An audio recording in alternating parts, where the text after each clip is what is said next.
La política mexicana define quiénes serán las dos aspirantes que se enfrentarán en las elecciones presidenciales de junio de 2024 para suceder a Andrés Manuel López Obrador y encabezar el nuevo sexenio. Dos candidatas muy distintas. Bienvenidos a esta nueva edición de DW Noticias. Soy Ana Plasencia en Berlín.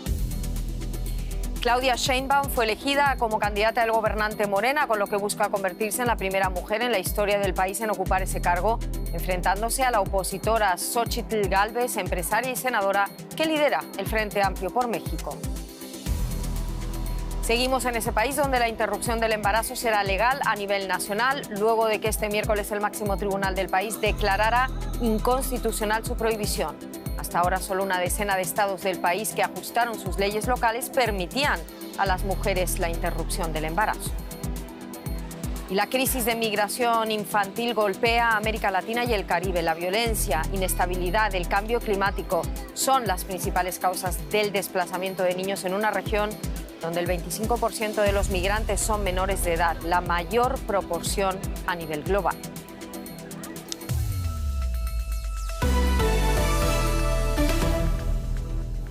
Abrimos nuestro informativo en México y ese anuncio de que será Claudia Sheinbaum, exalcaldesa de la capital, la candidata del oficialista Morena a las presidenciales del próximo año. Un desenlace ya esperado que ha ido, eso sí, acompañado de la ruptura del exsecretario de Relaciones Exteriores, Marcelo Ebrard, que denunció irregularidades en el proceso interno de selección. Sheinbaum se enfrenta, pues, a la senadora y empresaria Xóchitl Gálvez, elegida hace unos días por el opositor Frente Amplio por México. En poco tiempo, ese Frente Amplio dejó fuera de la contienda a destacados políticos de los partidos tradicionales. Por primera vez en la historia de México, dos mujeres se disputan la presidencia. Era vista como la favorita del presidente. Claudia Sheinbaum fue declarada ganadora del proceso interno de Morena y será su candidata a las presidenciales de 2024. Soy la Coordinadora Nacional de Defensa de la Transformación por decisión del pueblo de México. El triunfo de la ex jefa de gobierno de la Ciudad de México se vio empañado por las denuncias de anomalías que supuestamente favorecieron su elección. Es mejor que digamos a la opinión pública, tuvimos estas fallas, a querer sacar a rajatabla como está, cuando todavía no contamos. Aunque el exsecretario de Relaciones Exteriores, Marcelo Ebrard, se rehusó a hablar de un fraude, sí desconoció la validez del proceso, lo que supone una ruptura con el partido oficialista. Claudia Sheinbaum, cofundadora de Morena y con una carrera política de más de 2 décadas junto al actual presidente, fue arropada por una multitud tras el anuncio de su victoria. En la carrera por la presidencia de México, Sheinbaum enfrentará a otra mujer, la candidata de la oposición y senadora Xóchitl Gálvez, que aglutina al llamado Frente Amplio por México, con fuerzas hasta hace poco antagónicas. Quiero un México libre del miedo que provoca el crimen. Quiero un México donde ser mujer no sea una desventaja. Sin un tercer candidato a la vista, México tendrá por primera vez en su historia a una mujer en la silla presidencial.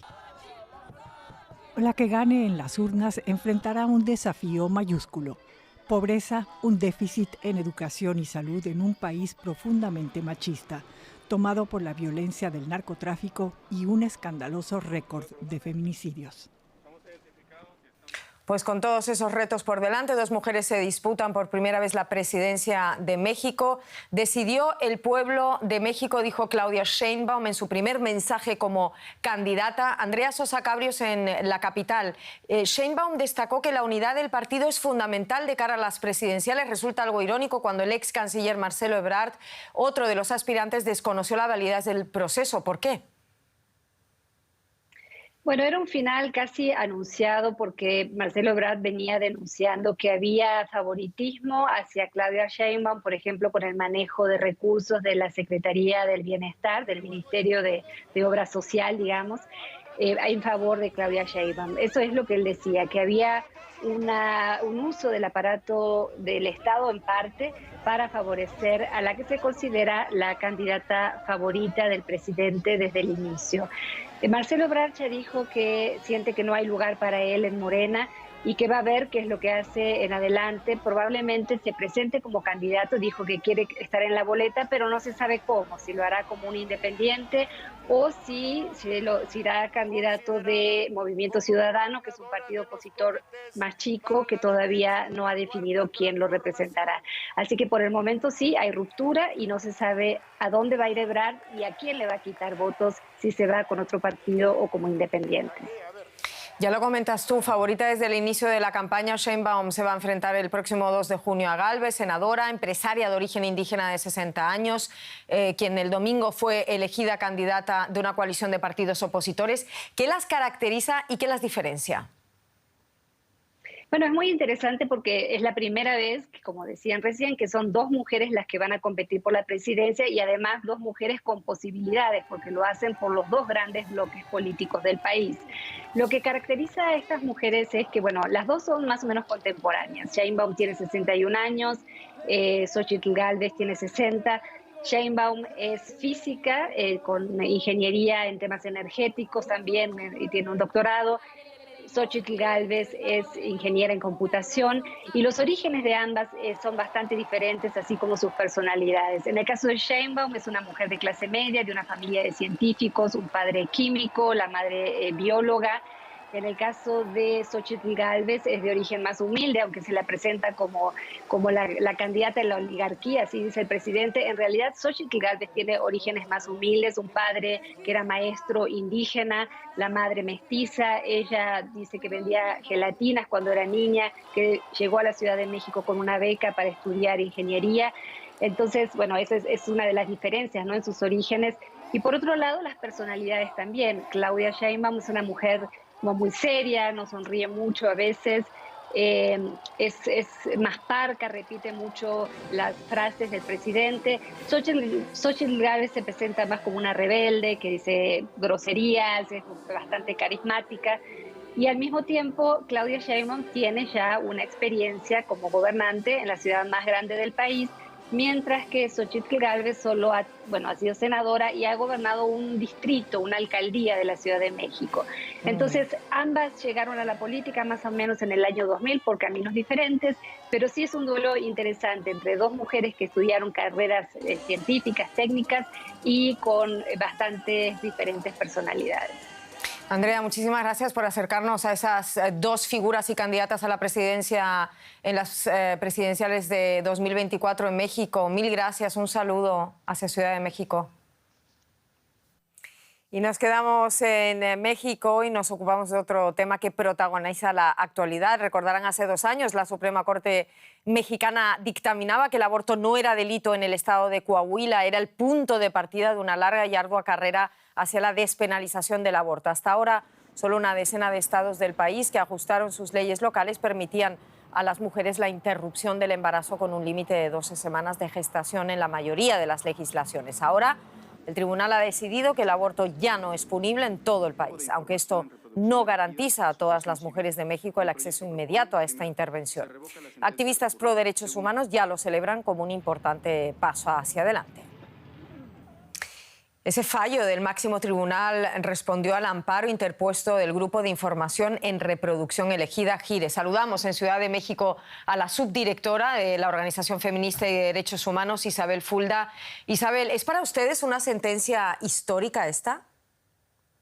Hola, ¿qué tal, Ana? Sí, sin duda, la sentencia del día de ayer es una sentencia histórica, que además es consecuencia de la decisión de hace exactamente 2 años, hoy es el aniversario de la sentencia de Coahuila, que fue la primera vez que la Suprema Corte estableció que era inconstitucional la criminalización del aborto. La del día de ayer tiene un mayor alcance, pero es parte de una serie de sentencias históricas que hemos visto en los últimos años. A partir de la resolución de ayer, vamos a ver, el Congreso Federal deberá ajustar todo ese marco normativo. Sin embargo, no invalida directamente las leyes de los estados que aún penalizan el aborto. Me pregunto, Isabel, ¿hasta qué punto continúa ese desafío? ¿Harán los legisladores de los congresos locales su trabajo?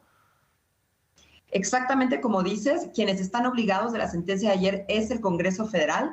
Sin embargo, aún queda pendiente que se legisle o se cambie la penalización en estos 20 restantes. Lo pueden hacer por la vía legislativa, que sería la forma habitual, digamos, atendiendo a esto que ya dijo la Corte. Si no es así, seguramente pues también recibirán órdenes judiciales de despenalizaciones, como sucedió el día de ayer a nivel federal. Entonces, la estrategia que ha impulsado GIRE junto con otras organizaciones ha sido cuestionar estos códigos en cada una de las entidades. Entonces, la semana pasada tuvimos uno en Aguascalientes, ayer el Código Federal, y seguirán llegando los casos y se van a fallar en el mismo sentido. Entonces, tienen la opción de legislarlo, reformar sus códigos, o si no, esperar a que se los ordene de manera directa a la Suprema Corte.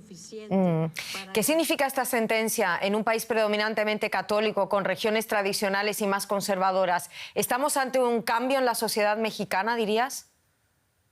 Yo diría que sí, creo que la sentencia, los cambios legislativos, los movimientos sociales de la marea verde que han crecido en México y en la región son muestra de un cambio cultural muy grande, en términos de aborto, pero también en términos de entendimiento de los derechos humanos y la justicia. Este movimiento que ha cruzado la región ha presionado a este tipo de cambios, pero también decisiones como las de ayer contribuyen al cambio cultural. Entonces sí, diría que todo es una muestra de cambios importantísimos en términos de narrativas, de aborto y de igualdad de género. A pesar de esa marea verde, muchas mujeres no saben aún que tienen ese derecho de interrumpir el embarazo porque los gobiernos locales no han hecho campañas publicitarias al respecto o no las necesarias. Las instituciones federales tienen ahora la autoridad, ya lo has comentado, para permitir ese procedimiento, pero me pregunto si se tiene la infraestructura necesaria para llevar a cabo esos procedimientos. Creo que uno de los mayores retos que tendremos ahora es la implementación. Ya decíamos, la reforma de los códigos que todavía quedan, pero sobre todo la implementación de los servicios. Sí se cuenta con infraestructura, porque incluso en los contextos que están penalizados existen razones para abortar, como el caso de violación, el riesgo a la salud. Entonces se tendría que contar ya, y se cuenta en algunos casos, con personal capacitado, con insumos para el acceso al aborto. Por supuesto que esto se tiene que ampliar y será todo un proceso, pero sí, la implementación será en este momento el reto mayor, y también, como decías, la difusión para la población en general de que ahora pueden acceder a este servicio de salud de manera más libre de la que podían anteriormente. Isabel Fulda, subdirectora de GIRE, muchísimas gracias por todas estas informaciones. Un saludo hacia la Ciudad de México. Muchas gracias y muchos saludos también para allá. Cambiamos de tema, nos desplazamos a Brasil, donde más de 6.000 personas han tenido que abandonar sus hogares por las fuertes inundaciones. Las autoridades se preparan además para nuevas lluvias torrenciales con previsión de fuertes vientos y granizo, 3 días después del paso de un ciclón que ha dejado ya decenas de muertos y múltiples desaparecidos en el sur del país. El gobierno de Río Grande do Sul anunció que espera que el clima inestable llegue a todo el estado en las próximas horas debido a la aproximación de un frente frío.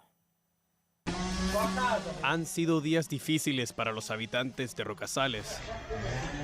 El paso de un ciclón extratropical generó fuertes lluvias, tan fuertes que hubo inundaciones de manera repentina y la gente no pudo reaccionar a tiempo. No fue una inundación, fue un tsunami, un ciclón que pasó por aquí y se llevó todo, no quedó nada. No solo esta localidad fue afectada. Otros 80 municipios recibieron los embates del ciclón. 6.300 personas se vieron obligadas a abandonar sus hogares. Es una tragedia, tanto para mí como para los demás. ¿Cuándo nos vamos a recuperar? No lo sabemos. Solo Dios lo sabe. El gobernador del estado de Río Grande del Sur, Eduardo Leite, declaró estado de emergencia en toda la zona. Hay al menos 39 muertos y 9 personas desaparecidas. En las calles, ciudadanos y voluntarios limpian los escombros. Solo mira las casas que fueron destruidas, tantas historias que se esfumaron. Es horrible que fueran destruidas, pero lo peor son las personas que perdieron la vida. Brasil no está acostumbrado a los ciclones, pero se están volviendo cada vez más frecuentes, en parte por el calentamiento global. Según advierten las autoridades locales, se pronostican más lluvias para la zona en los próximos días. Casi 9,5 millones de personas en Brasil viven en áreas de alto riesgo expuestas a inundaciones y deslizamientos de tierra. Seguimos en Brasil porque este 7 de septiembre celebra el Día de su Independencia. El presidente Luis Ignacio Lula da Silva encabezó el desfile cívico-militar y trató de despolitizar esta fecha conmemorativa tras la gestión de su antecesor Jair Bolsonaro. Lula estuvo acompañado de numerosos ministros, así como de los comandantes de las Fuerzas Armadas, tratando de reconstruir la confianza entre su gobierno y los militares, después de destituir a varios oficiales de sus equipos de seguridad tras la invasión de sedes del poder en Brasilia el 8 de enero. Este año el país sudamericano celebra los 201 años de su independencia. América Latina y el Caribe viven una de las peores crisis de migración infantil del planeta, según datos facilitados por UNICEF. Los menores de edad suponen el 25% del total de migrantes que transitan por la región. Según la Agencia de Naciones Unidas, el 90% de los menores migrantes que frecuentemente viajan sin la compañía de adultos tienen menos de 11 años. 3 son los principales puntos de tránsito migratorio: la selva del Darién, entre Colombia y Panamá, el norte de América Central y México. El director regional de UNICEF para América Latina y el Caribe, Gary Connell, enumeraba con estas palabras las principales causas de ese éxodo. Las fuerzas que impulsan la migración infantil son numerosas y complejas y engloban factores como la violencia de las bandas, los crecientes efectos del cambio climático y la agudización de las desigualdades y la pobreza, agravados por la pandemia de la COVID y los confinamientos. Durante décadas, los campesinos colombianos han esperado una reforma agraria que les permitiera ser propietarios de su tierra. El país presenta unos índices históricos de acumulación de tierras donde el 1% de los propietarios de tierra tienen en su poder el 81% de la tierra cultivable.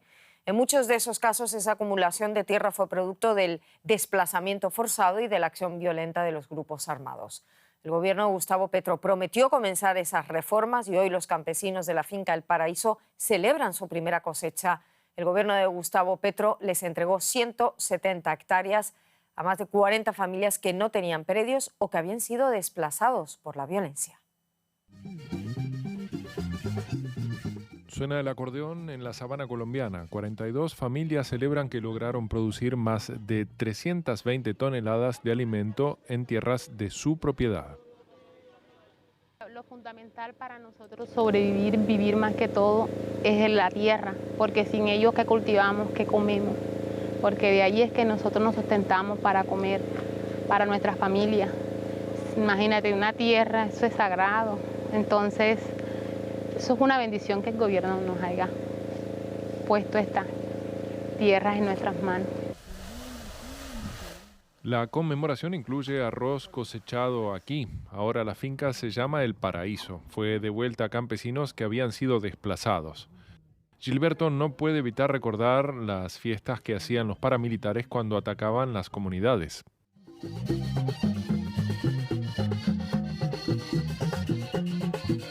Después de la masacre de Chengue, después de la masacre del Salao, estos actores entraban a nuestras comunidades y festejaban las masacres que hacían con música, con baile, se llevaban los animales. Muchos compañeros que hoy no están con nosotros, que estuvieron luchando por la tierra, perdieron la vida. Colombia es uno de los países de Latinoamérica con la mayor tasa de acceso desigual a tierras productivas.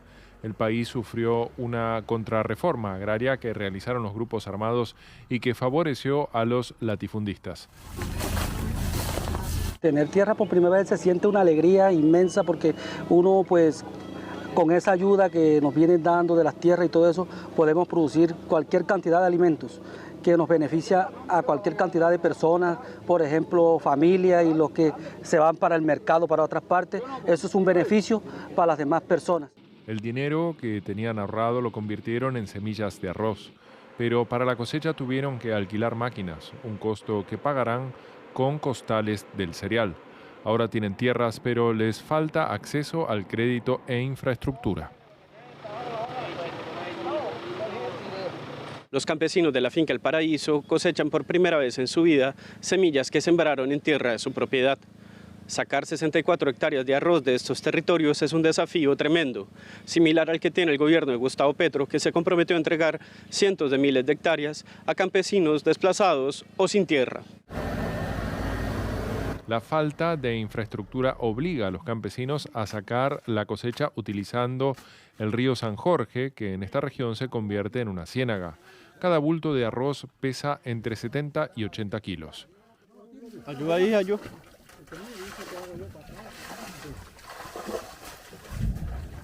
Tienen un sueño, de pronto no entregar el arroz así por bultos, por toneladas y de inmediato al molino, sino que sueñan con hacer un proceso acá para darle valor agregado al producto y tener una marca propia que ellos quieren llamar El Paraíso. Como el predio se llama El Paraíso, la marca del arroz la quieren llamar El Paraíso, pero para eso necesitamos algunas infraestructuras y algunas herramientas y maquinarias para sacar adelante. Los campesinos reciben hoy una visita especial. El director de la Sociedad de Activos Especiales, la entidad que les entregó el predio y que ve en esta primera cosecha la demostración de lo que pueden hacer los campesinos sin tierra si el gobierno les cumple con la reforma agraria. Gracias por recibirme en esta su tierra. Porque en la medida que nosotros cumplamos, la gente misma va a defender sus derechos adquiridos, sus conquistas. Si nosotros nos demoramos, y ese ha sido un temor que se lo ha expresado el presidente, como nos estamos demorando para hacer la reforma agraria, se van a pasar 4 años y entonces nadie va a salir a defender algo que no conquistó. Tras 70 años de conflicto armado, Colombia tiene más de 8 millones de desplazados. La mayoría de ellos son campesinos que anhelan tener lo que tienen hoy los propietarios de la finca El Paraíso, un terreno que puedan trabajar y que sea de su propiedad. Las raíces del conflicto colombiano están afianzadas en la tierra. Alexandra Correa, en Bogotá, te saludamos. Lo que para algunos colombianos es una gran noticia, que los campesinos tengan tierra para trabajar y obtengan los títulos de esos predios en busca de fortalecer el sector agropecuario, para otros es la señal equivocada del gobierno de Gustavo Petro. La oposición lo culpa de querer expropiar esas tierras a personas privadas. ¿Cuál es el panorama de una reforma agraria polémica, Alexandra? Efectivamente, Ana, el trasfondo histórico es lo que marca esa verdad detrás del tema, como lo dices tú, polémico de tierras en Colombia.